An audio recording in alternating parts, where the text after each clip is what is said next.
후쿠시마 원전 오염수 시찰단 관련해서 두 차례에 걸친 실무 협의에서 결론을 내지 못하고 한일 양측은 오늘도 관련 협의를 이어가고 있습니다. 큰 이견이 없고 기술적인 문제만 남았다는 건데 다만 시찰 일정은 유동적인 것으로 전해졌습니다. 취재기자 연결합니다. 신현준 기자. 네, 신현준입니다. 오늘도 한일 실무진 간의 협의가 이루어지고 있다고요? 네, 그렇습니다. 지난 12일 12시간, 어제 4시간 동안 한일 국장급 협의와 실무 협의가 각각 진행됐는데요. 시찰 항목과 범위, 구체적 일정에 대해 논의했지만 두 차례 회의에서도 결론을 내리지는 못했습니다. 외교부 당국자는 오늘도 한일 실무진들이 어제까지 협의한 내용을 바탕으로 각자 검토해서 외교 경로를 통해 소통을 이어가고 있다고 설명했습니다. 다만 추가적인 회의는 더하지 않기로 했는데요. 앞서 양측은 지난 12일 1차 협의에서 시찰단 조사 기간을 나흘로 늘리고 파견 규모는 20명 정도로 조율을 마쳤습니다. 이렇게 큰 틀의 윤곽은 잡았지만 구체적으로 시찰 대상과 일정 등을 짜는데 어려움을 겪고 있는 것입니다. 외교부 당국자는 시찰단 파견과 관련된 장소, 시간, 동선과 관련해 아주 세세하게 협의가 이루어지고 있다고 설명했습니다.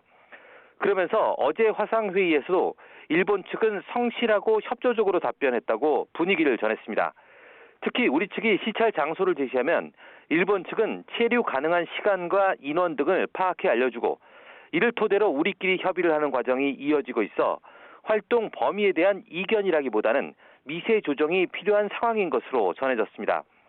또 우리 측도 유관기관의 내부 협의를 거쳐야 하는 부분이 필요해서 조만간 협의 과정이 완료되는 대로 국무조정실에서 사찰단 일정 등을 발표할 것으로 예상한다고 밝혔습니다. 앞서 외교부 당국자도 지금은 합의나 협의라기보다는 시찰 계획을 짜는 단계라고 말했는데요.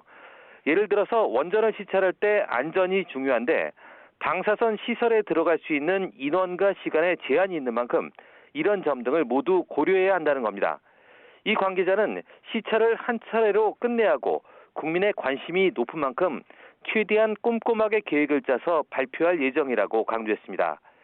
시찰단은 애초 23일과 24일을 포함해 3박 4일 일정으로 일본을 방문할 예정이었지만 늦춰질 가능성도 있습니다. 임수석 외교부 대변인은 오늘 브리핑에서 세부적인 사안에 대한 협의를 마치는 대로 파견 시기를 확정할 것이라며 일정 변경 가능성을 내비쳤습니다. 그러면서 세부적 기술적인 사안에 대한 협의가 끝나면 우리 측 시찰단의 파견 시기도 최종 확정돼서 발표될 것으로 기대하고 있다고 말했습니다. 하지만 기시다 후미오 총리가 이번 달 시찰을 약속한 만큼 이르면 다음 주부터 늦어도 이달 중에는 시찰이 이뤄질 것으로 전망됩니다. 지금까지 외교부에서 YTN 신현주입니다.